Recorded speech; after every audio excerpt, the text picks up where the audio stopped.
আসসালামু আলাইকুম প্রিয় শিক্ষার্থী।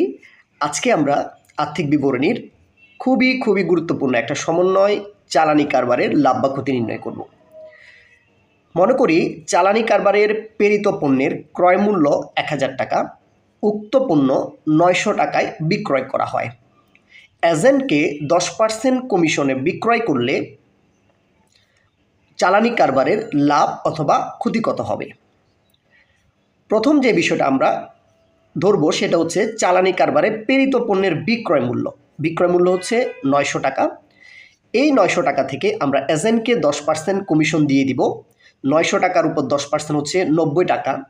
তাহলে ৯০০ থেকে ৯০ টাকা বিয়োগ করলে আমাদের টাকা থাকবে ৮১০ টাকা।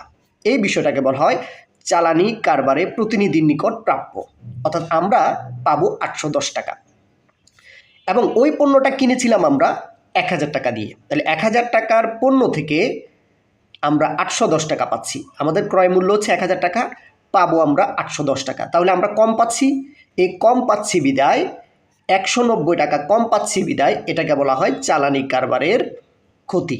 চালানি কারবারের ক্ষতি বলা হয়, কারণ আমাদের প্রাপ্য আমরা যে অংশটা পাবো ৮১০ টাকা, এটা কম, আমাদের ক্রয় মূল্য হচ্ছে ১,০০০ টাকা, আমাদের ক্রয় মূল্য বেশি, আমাদের ব্যয় হচ্ছে বেশি, সো এখানে ক্ষতি হবে।